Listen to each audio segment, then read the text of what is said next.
Hello and welcome to today's edition of Mrs. Okie Storytime. Today I have a story that I'm going to read you out of this giant book of your favorite Dr. Seuss stories.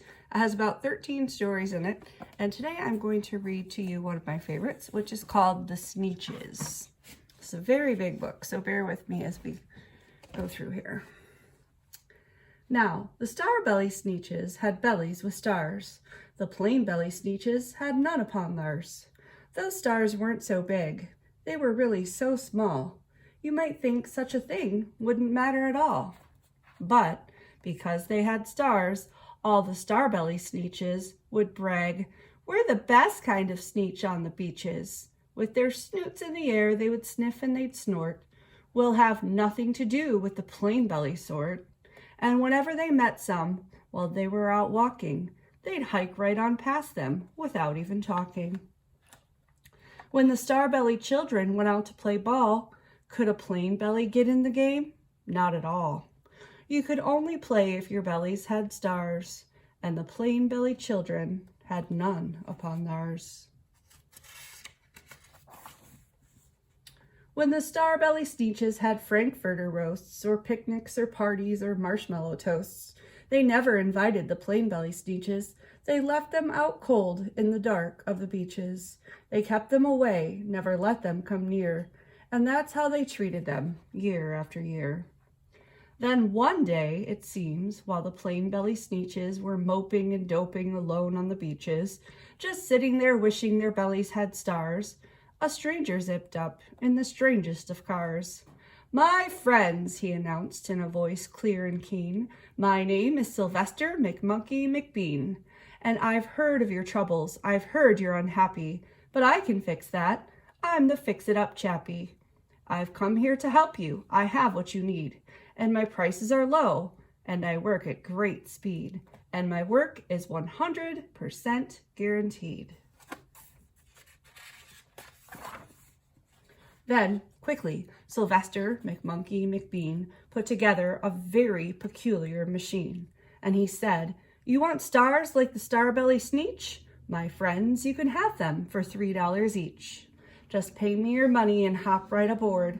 So they clambered inside, and the big machine roared, and it clunked, and it bonked, and it jerked, and it burked, and it bopped them about. But the thing really worked. When the plain-belly Sneetches popped out, they had stars. They actually did. They had stars upon theirs.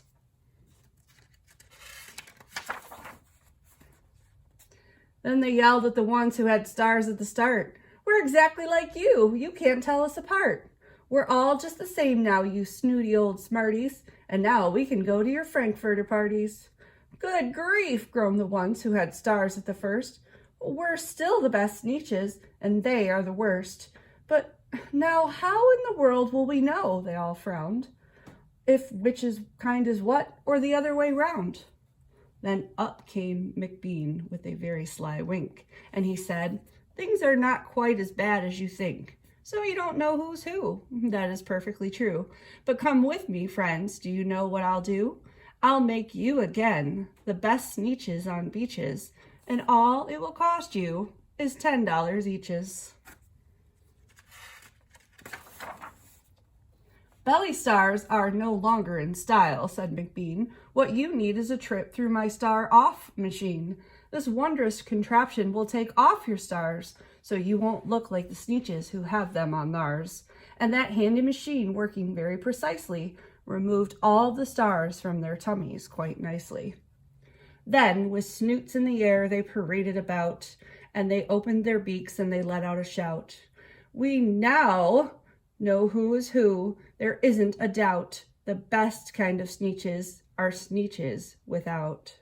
Then, of course, those with stars got all frightfully mad. To be wearing a star now was frightfully bad.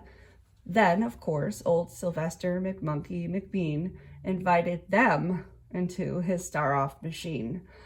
Then, of course, from then on, as you probably guessed, things really got into a horrible mess.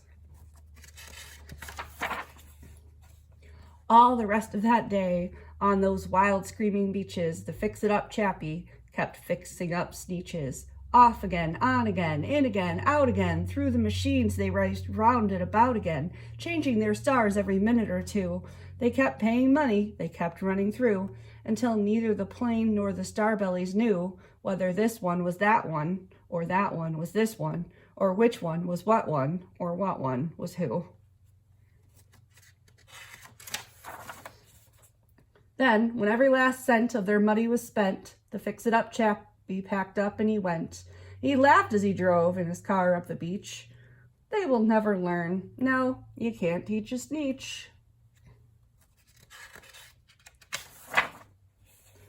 But McBean was quite wrong. I'm happy to say that the Sneetches got really quite smart on that day. The day they decided that Sneetches are Sneetches, and no kind of Sneetch is the best on the beaches. That day, all the Sneetches forgot about stars, and whether they had one or not upon theirs. The end. Hope you enjoyed tonight's story. We'll see you again next time. Good night.